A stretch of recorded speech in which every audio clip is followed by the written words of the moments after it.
And Daily Ledger contributor Kimberly Dvorak.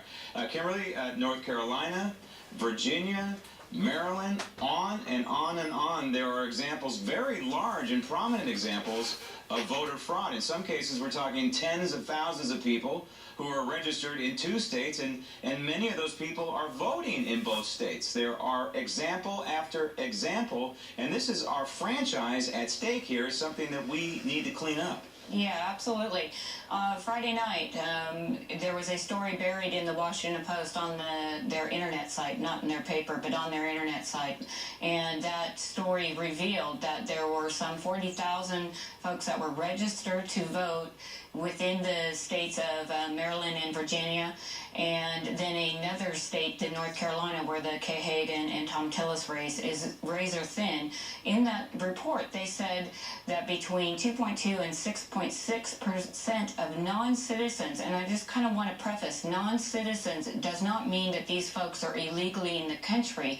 It means they hold visas, they hold green cards, they just aren't citizens, so they cannot, they have no right to vote, and they don't have a right to jury duty. And that's how they kind of figured out the system and figured out how many people were on the voting rolls illegally, is that this one organization actually went in and looked at the jury duty rolls, and in that event, these people had to actually sign a waiver that they were allowed to vote and they were in the country and they were citizens, and that's where they found the discrepancy. And it's a very, very disturbing report, and if this is happening in 3 and 4 states, you've got to believe it's happening everywhere. Right, and if you go back to the empirical evidence, for example, in 2008, I believe the number or the percentage of non-citizens voting was somewhere over 6%. And when you apply that to a race like Minnesota and Al Franken, who won, I want to put in quotes, won by a margin of 312 votes, that's well within the margin right there. And one of the things that we've learned about these non-citizen votes, which is astounding that we're even talking about it, but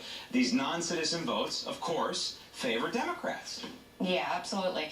Now, there's been a lot of pushback with the folks that try to have, people, when you go into the voting booth, you show a picture ID. There's been a lot of pushback. The same old thing that you want to suppress the vote, you want to keep the minorities down, you don't like poor people, on and on.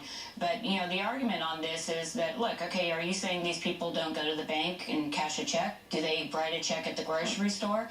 These are types of issues that are daily life things that we all have to participate in, and that it requires an ID, and it's not for suppression of poor people. It's required for other purposes. So it's a big misnomer. And one point here I'd also like to highlight that today on another cable network, they were out in force saying that they could not believe the state of Texas would not allow the voters to go to the polling booth and present their student IDs. Now, in this country, you can come to college from another country. It's called an H-1B visa, and there's a lot of them in this country. It doesn't mean you have the right to vote.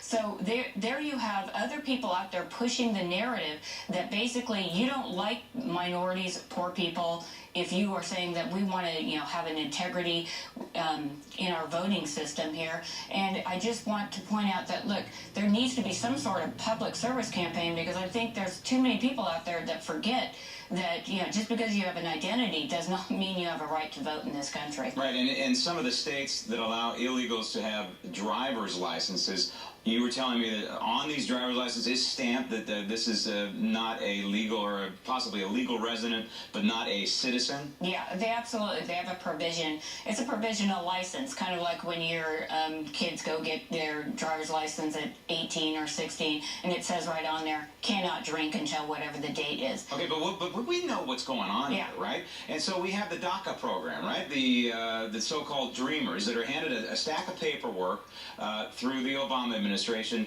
and from what I'm being told, in that stack of paperwork are voter registration cards. So how can that be? We know these people are here illegally, and yet they're getting these voter registration cards. And on the other hand, we have La Raza, the race, which has overtly said it wants to basically take back the western portion of the United States to Mexico, now pointing out to people where there is no voter ID required.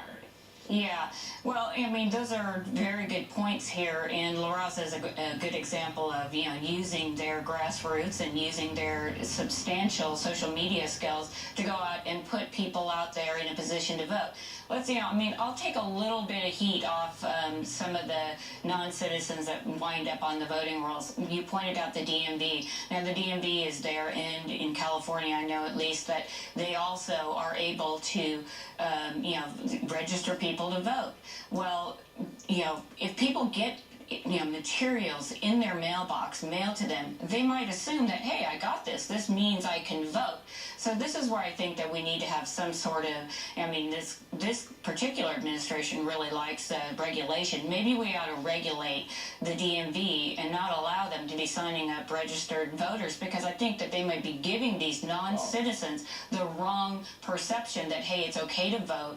And you've got groups like La Raza who are ready to jump in and say, yeah, look, you got your ID, go ahead and vote. You just hit the nail on the head, Kimberly. That's the whole reason. It was a multiple step process here. One of the reasons why the Democrats wanted to have the illegals have driver's licenses is so they could do exactly this. So this is the next step, because they have a built-in constituency. So all you have to do is connect the dots. Yeah, and don't forget that this was also in Obamacare, if we remember during that debate, that this was another issue. What does voting have to do with your health care? Right, and you know, when you look at this in the prism that we have felons, you know, not allowed to vote, yet non-citizens are voting, it's just atrocious. Yeah. This is our backbone of our society. This is our franchise. We need to protect it and not let people who are not citizens vote. Absolutely not. Kimberly, thanks. Coming up next, look